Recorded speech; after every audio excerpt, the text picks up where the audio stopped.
So why don't you walk us a little bit through what it was, your musical journey was like as a youth, what the sounds were around when people was driving, chores, it's, you know, whatever you feel like you remember and want to share with us.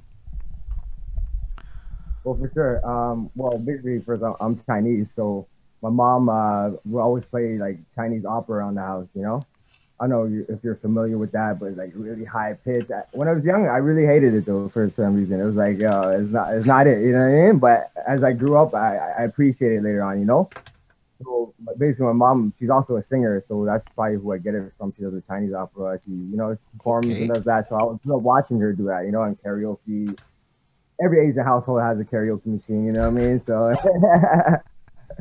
stereotypical, you know, Asian household, you know. But my dad was different. He had like the record player. He had all the vinyls and stuff like that. He listened to like more like he had soul. He had like Nat King Cole and Elvis Presley. You know what I mean? So he had the other side. I still got to dig through his collection. You know what I mean? But yeah, but even that's crazy. That's a huge mix right off the jump. So first of all, you're a young one with access to a mic and pop music singing along. So that's instrumentals right off the jump as a youth. Because honestly, I've written songs on karaoke instrumentals. They're fucking dope as a backdrop if you want to grab some rock or whatever. So that's fucking crazy though. I never even considered that whole side of it. Like if people grew up with a karaoke machine. So did y'all use that regularly?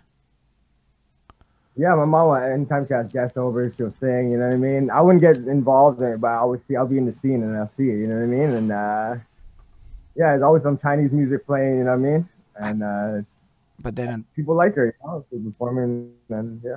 But then on the other hand, having the other side of the culture. So that's right off the jump almost like a crazy advantage because you're getting like two musical cultures in a pre-YouTube era right off the jump being fed to you in a sense. That's fucking cool, dude. So vinyls was it around your house mostly? Also, what was a karaoke machine like back then? That's the collection, you know? And too bad I didn't really take my time to go through it, but I just remember like seeing, you know, a lot of records. Yeah. No, fair enough. That's cool though. So like, I just gotta ask though, is the karaoke machine you grew up with like the box ones? Then shit, is that what it was like back then, or is it like a different machine? No, that's like a new school one. Like my daughter has that, the whole boom box thing with the disco lights. Me, it was more like it looked like a VCR type thing, like you know, and then you put like a big disc or something like that. You know what I mean? If anything, it was like a laser disc, like some old school thing. You know what I mean? Okay. No, I get what you mean. Actually, that's cool. I just like to think about the tech, right? Because we look at karaoke and we picture that box now, but that's not always what it was. So even karaoke is a huge part of musical culture. What did it used to be like? That's what I'm left to wonder with when I hear that kind of stuff.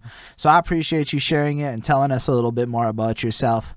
But let's go on, I guess, to the next part. Well, when did you first start to identify with music yourself? Right? Like, when did you have that moment where it went from being like, this is music to, yo, that song is fire. I need to hear more. Like, what do you remember that first moment, how old you were, what was going on in your life when that happened? Actually, I do. I'm kind of like, you know what I mean? Like, on the older side, you know what I mean? So, like, the first thing that really attracted me was Chris Cross. You know what I mean? Was who? Sorry?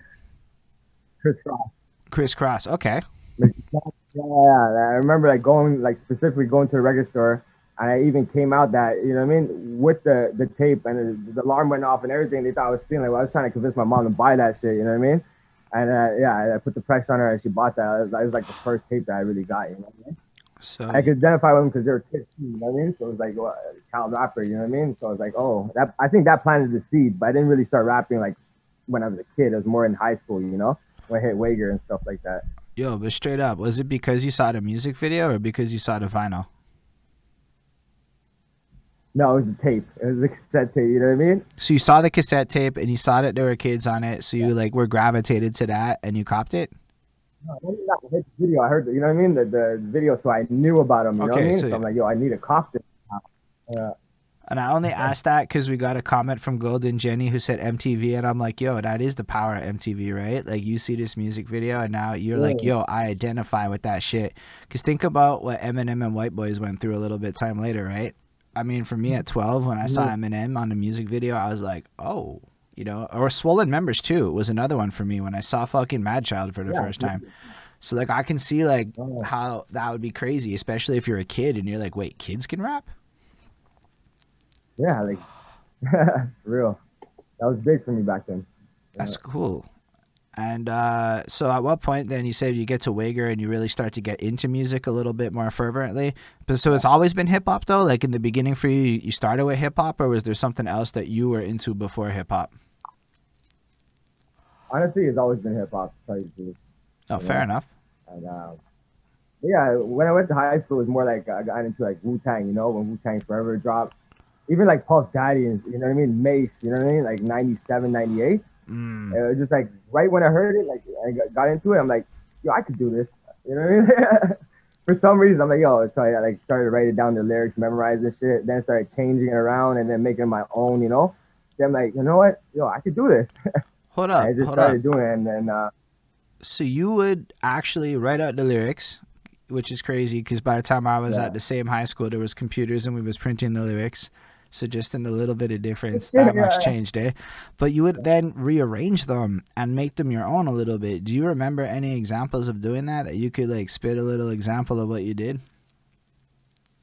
Oh man, it's probably terrible. I can't even remember back then. You know Nah, what I no mean? worries about it. But the shit I do, I was more on like some, I don't know. It wasn't as like conscious and lyrical as I am now. You know what I mean? It was more on some, I don't know, some gangster shit or whatever the fuck I was listening back then. You know what I mean? But not as I like progressed, I started writing like more introspectively, like about my life and like keeping it real. Yeah, Like that we're song gonna be about talking like, and about your people whole know that. life. Don't worry. We know you an introspective guy that drops amazing shit, right? That's what we know. But we still talk. We're in high school now. Mm. High school is a time of tomfoolery where people. Exactly. Yeah. It's better that So you. I was trying to learn like mathematics and shit like that, you know, and write it all down, Master Killer's verse and shit like that, you know. And right after that was Bone Thugs. That's what really changed everything. Like Bone Thugs and Harmony, like fuck man, when I heard the flows, the singing, the harmony, and everything like that. My favorite rapper to this day is Crazy Bone. You know what I mean? So when I heard that, I was like, holy shit! I used to even like rap fast back then when I first started. You know what I mean? I had to like slow it down and shit so people could like pay attention. You know, like some Jay Z shit. You know what I mean? I empathize so fucking heavy with what you just said. Personally, I used to rap a lot faster, and I had to slow it down because you know if you're trying to be heard, speed isn't there. But also, I love Crazy Bone. I love the fucking Bone Thugs. So I Oh, complete.